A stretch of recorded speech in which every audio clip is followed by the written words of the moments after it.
It was supposed to be a one-day job. Nothing more. David Heller, 42, foreman for Reed and Company. Construction. Had done dozens of tunnel surveys before. Old mines, storm drains, rail shafts. But that morning, when the call came from the city's maintenance department, something about the request sounded off. "We just need a visual check," the supervisor had said. "There's an unused service tunnel under the east side. Been sealed since the 70s. Some kids broke the barrier last week. City wants to make sure it's stable." Easy money, David thought. Just a flashlight, a radio, a couple photos for the report. He arrived on site around 8:30 a.m., a half-collapsed maintenance yard behind a row of warehouses. The chain-link fence was bent. The warning signs rusted to unreadable. His crew was already there, Luis's apprentice, and Tom, the safety officer. The tunnel entrance looked more like a scar in the earth than a man-made structure. Concrete cracked open, vegetation creeping along the edges. Luis whistled. "Looks like nobody's touched this in 50 years. Tom checked his meter. "See, O2 levels are good. Should be safe. Just don't go too far in." David smirked, clipping his radio to his vest. "I'll be fine. Probably rats and old beer cans." He ducked under the barrier tape and stepped inside. The temperature dropped instantly, a wave of cool, stale air rushing out like the place was exhaling. The light from the entrance faded fast, swallowed by the curve of the passage. His flashlight beam danced across the walls. Cracked tile graffiti, the faint shimmer of old steel pipes. He called over his shoulder, "Radio check." Luis's voice crackled back. "Copy that, boss. You reading us?" Loud and clear. "I'll go 100 feet in, then circle back." "Copy. Don't play explorer." David smiled. The sound of his boots echoed long and low. Every step stirred dust that glittered faintly in the light. About 50 feet in, he stopped. Something had caught his eye. A set of footprints in the dust. Small ones. Barefoot. He frowned. "You guys said kids came down here, right?" Luis's voice came faint through static. "Yeah, teenagers, probably." "Why?" "These don't look like sneakers." He knelt to look closer. The prints led deeper into the tunnel. Smaller, lighter, spaced unevenly, like someone had been dragging one foot. He followed them slowly, one hand brushing the wall. The tunnel sloped down slightly, curving to the right. The deeper he went, the stranger the air felt. Thick and still, like it hadn't moved in years. Then he noticed something else. A hum. It was faint at first, low, mechanical, buried under the echo of dripping water. But it was there, like a generator running somewhere in the dark. He stopped and listened. The sound pulsed rhythmically, deep, electric, alive. "Tom," he said into the radio, "you hear anything down there? Like a motor?" Static. "Luis? You copy?" Nothing. He turned back toward the entrance. The beam of light from outside was gone, completely swallowed by shadow. His gut twisted. He checked his watch. Only 8:47. He hadn't been down here 10 minutes. "All right, I'm heading back," he said. He followed his own footprints until he realized they were gone. The dust on the ground had shifted, smoothed over, every print erased. The hum grew louder. Then, from somewhere deep in the dark ahead, came a single metallic clang, like a door slamming shut. David swung the flashlight around. "Who's there?" No answer. He took a step forward. The sound echoed again, but this time it wasn't metal. It was breathing. Slow. Close. The beam of his flashlight trembled. He turned it toward the noise. For just a second, he saw a movement. Something pale slipping behind a concrete pillar, faster than a blink. He froze. "Luis!" Then the radio crackled. A whisper, faint, wrong. "Don't follow them." Static swallowed the rest. David's flashlight flickered, then died completely. The last sound he heard before everything went dark was a hum, now louder, layered with something that almost sounded like voices. Luis checked his watch again. 8:58. Boss? He called into the radio. You copy? Static. A low has filled the line. He looked over at Tom. The older man frowned, adjusting the gain on his receiver. Could be interference. These old tunnels mess with signal. Louis tried again. David, it's been 15 minutes, man. You said 100 feet. Nothing.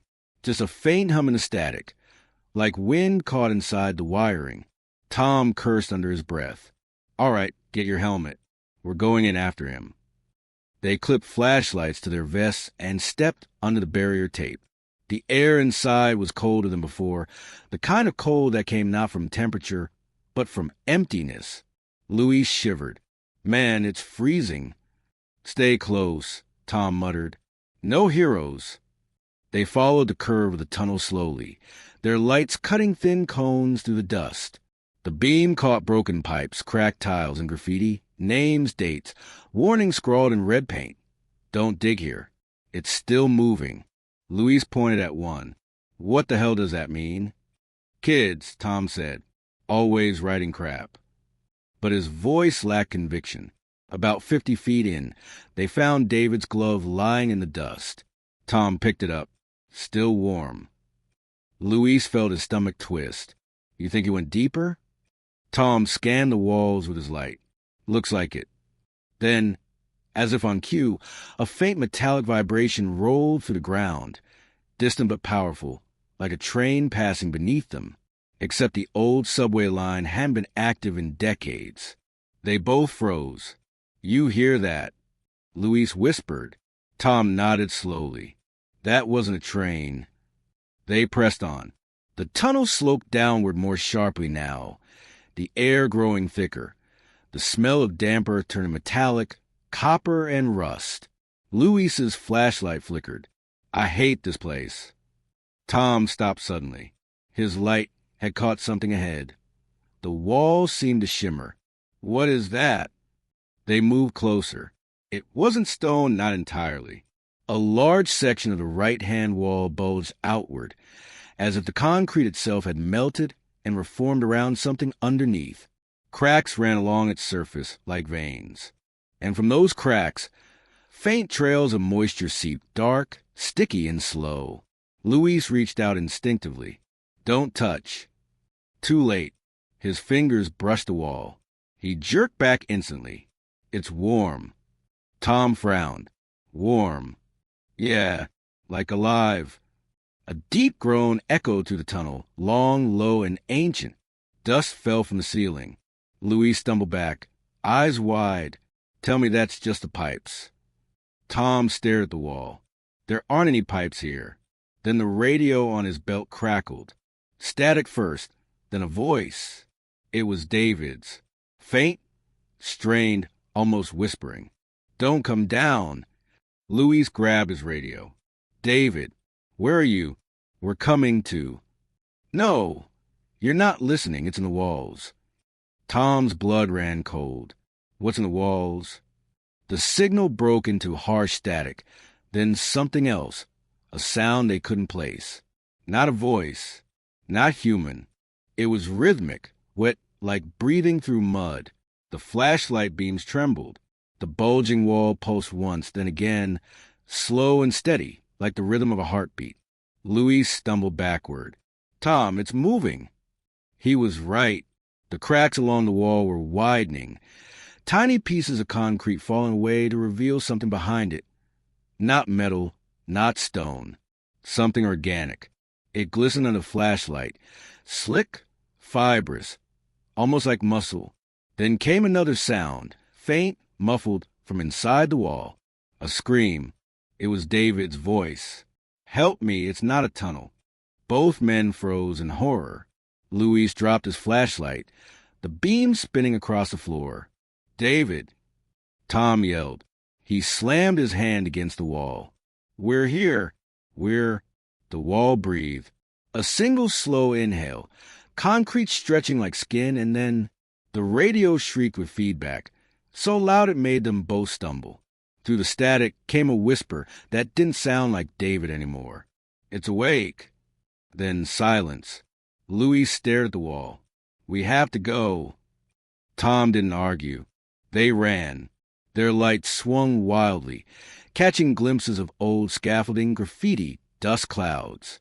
But as they reached the bend near the entrance, the tunnel shifted. The ground beneath them rippled once, then cracked open with a sound like tearing metal.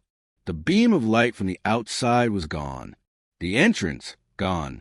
Only darkness ahead, and behind them, that same wet, slow breathing. Tom grabbed his radio, voice shaking. Control! This is Team 7. We've lost the exit. Repeat, we've lost the... Static. Luis turned his light back toward the bulging wall. It was gone, too. In its place stood an open corridor, smooth and curved, lined with a strange pale material that reflected their lights in soft glows. Luis whispered, Tom, this isn't concrete. Tom swallowed hard. Then what the hell is it? A faint light flickered deep inside the corridor, a glow that pulsed once every few seconds. Luis took a slow step forward. The hum started again, and for just a moment, they both thought they heard something beneath the hum. Voices, hundreds of them, whispering in the dark. One word, over and over, deeper. The hum never stopped. It just changed, becoming more rhythmic, more deliberate, like it was waiting for them to listen. Tom wiped sweat from his forehead. Though the air was cold, this isn't possible. There's no record of this passage. Louis stared into the new corridor. The walls weren't concrete anymore. They were smooth, slightly translucent, with faint veins pulsing underneath, a dull orange glow flickering with each beat. Feels like it's alive, he whispered. Tom swallowed hard. We turned back. They did, or tried to. The way behind them had sealed again, the concrete wall now unbroken. No exit, no seam. Louis started to panic. No, it was right here. He slammed his hands against the surface, the sound echoing dully, like hitting damp earth. Tom forced himself to stay calm. We keep moving. There has to be another way out. They turned their flashlights forward again and stepped into the corridor. The air grew thicker, harder to breathe. Each step echoed weirdly, like the walls absorbed the sound and exhaled a moment later. A faint shimmer moved across the surface, following their lights like the skin of something that didn't like being touched. After a few minutes, Louis said quietly, Do you hear that? Tom stopped. Beneath the hum, another sound, faint, mechanical. A recording. A voice. It was coming from somewhere ahead, warped by distortion and age. They moved closer, following the sound until they reached a small chamber branching off the corridor. Inside was a control console, covered in dust and rust. Old switches, dead monitors, wires running into the walls like veins. Tom brushed the dust off a plaque bolted to the frame. U.S. Geological Research, Sublevel 13. Authorized personnel only. He stared at it. This isn't supposed to exist. Luis pointed at a faded sticker. Look, that's a Department of Energy logo. Though he doesn't build tunnels, Tom said. Then what the hell did they bury here? A faint light blinked on one of the monitors. Green, alive. A line of text appeared, flickering. Biocontainment status. Breach level 3. Louis stepped closer. Biocontainment? What does that mean? Before Tom could answer, the speakers above the console crackled to life. A voice, female, calm, distorted, began to play on loop. Containment failure. Seal breach confirmed. Organic network expanding. Evacuate sublevel 13 immediately. Luis looked around. Evacuate? We're in sublevel 13, aren't we? The hum deepened, vibrating the ground under their boots. Tom turned his flashlight on the far wall and froze. The surface was changing. Shapes began to emerge beneath the translucent layer. Human shapes. Faces. Hundreds of them. Pressed into the wall like fossils mid-scream. Eyes closed, mouths half open. Louis stumbled back, choking. Jesus Christ. Tom's voice dropped to a whisper. It's people. The hum turned into something else. A low, resonant moan, like a chorus buried alive. The faces seemed to move, mouths twitching, as if trying to speak. Then one of them did. A voice, faint and distant, whispered from the wall. "Tom." He froze. That's David's voice. Luis's flashlight shook in his hand.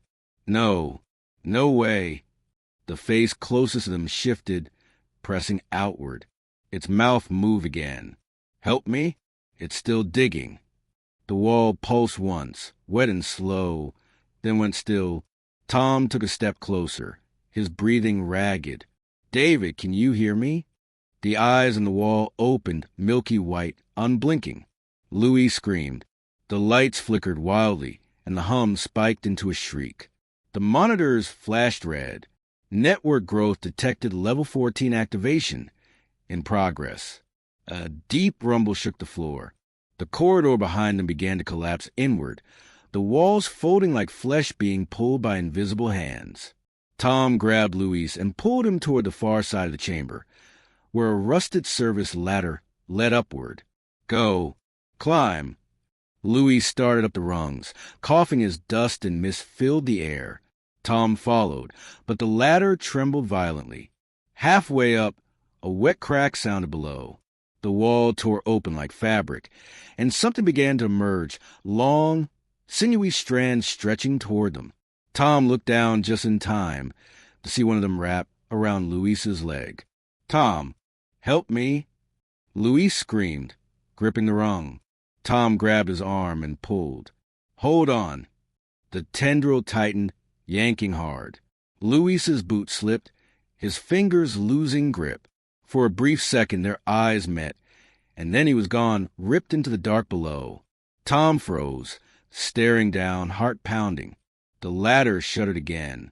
Something was moving beneath him, heavy, wet, climbing. He climbed faster, hands bleeding, lungs burning. The rungs creaked and bent, but he didn't stop until he reached a hatch above. He slammed his shoulder against it, and it gave way, a burst of cold air hitting his face. He crawled through and rolled onto solid ground, gasping. When he looked around, he wasn't in the tunnel anymore. He was in a storage chamber, smaller, cleaner. Fluorescent lights flickered weakly above, revealing rows of sealed doors, each one labeled. Subject 12A Subject 12B Subject 13C, active. The hum here was softer, almost gentle now. Tom staggered to his feet, limping toward the nearest door. There was a small window in the steel. He wiped the fog away and peered inside. For a heartbeat. He thought he was staring into a mirror. It was him.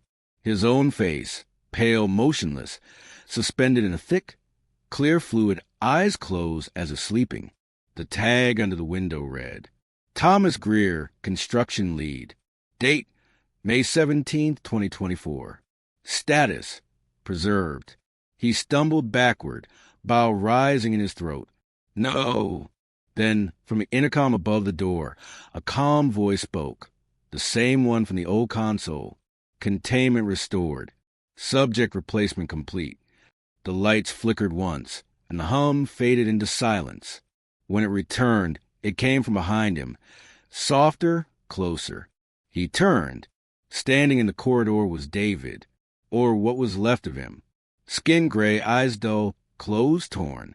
His mouth moved slowly, like remembering how to speak. You shouldn't have gone deeper. Tom stepped back, his flashlight trembling. David, what did they do to you? David tilted his head. His neck creaked. They built too far down. It started to build back. Then, with a slow smile that wasn't quite human, he whispered, Now it's your turn. The lights went out, and the tunnel began to hum again. When the lights returned, Tom was no longer sure how long he had been in the dark. Seconds? Hours? Time didn't work the same down here. The faint hum was steady again, slow, rhythmic, almost like a heartbeat hidden inside the earth. He was alone. Or, at least, he thought he was. The chamber was colder now. Frost crept along the steel doors. One of the lights overhead sparked and went out, casting half the room in shadow. Tom tried the intercom on the wall, but it was dead. No sound. He approached the door labeled Subject 13C, active. The small window was fogged from the inside. He wiped it clean. Behind the glass wasn't a person. It was a shape vaguely human, but stretched, skin like translucent marble, veins glowing faintly orange beneath the surface. It was breathing, slow, steady, in sync with the hum. Then, faintly, the intercom flickered again. Containment compromised. Level 14 expansion detected. A deep tremor rolled through the floor. Dust fell from the vents above. Tom backed away. What the hell is level 14? The answer came in the form of sound, a metallic groan echoing through the facility, followed by the faraway snap of concrete breaking. Then came the whispering again, hundreds of voices, overlapping, indistinguishable. He turned toward the exit door. It was slightly ajar now, a faint glow spilling through the crack. He pushed it open. A stairwell descended beyond, curving into the dark. The hum was stronger there, vibrating through the railings. Each step pulsed faintly with light, as if alive. He started down, one hand gripping the wall. The deeper he went, the more the air thickened. Heavy, warm, breathing with him. After what felt like minutes, he reached a massive door at the bottom. Its surface was smooth, like bone. No handle, no hinges, only a small scanner panel flickering weakly. Tom hesitated, then pressed his palm against it. The scanner lit up. Access granted. Replacement authorized. The door shuddered open. Inside was a cavern. Huge, silent, lit only by the orange glow of veins running to the rock like living roots. Pipes hung like ribs overhead, dripping condensation.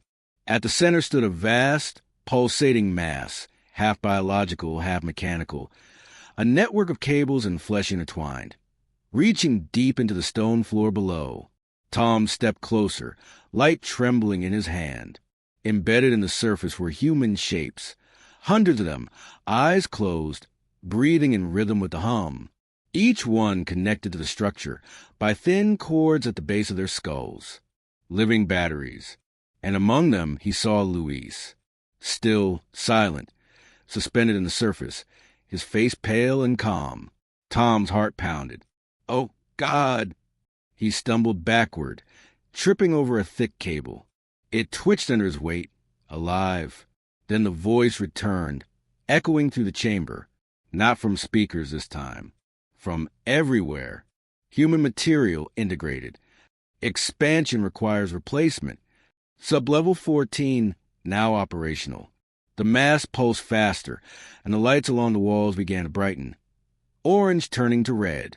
Tom shouted, "What are you? What are you doing down here?" The voice responded in perfect calm. "We were built to listen to the Earth.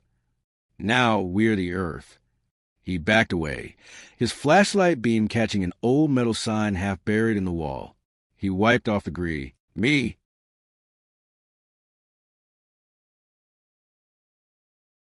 Project Deeplisson. Initiated 1972. Objective: subterranean acoustic mapping. Status: terminated. Cause: cognitive contamination. Tom read it twice. Deeplisson. The pieces clicked together. The strange humming, the organic growth, the sealed tunnels. This wasn't an accident. It was an experiment. A government project that had tried to use sound to study the planet's underground frequencies, and had instead woken something beneath it.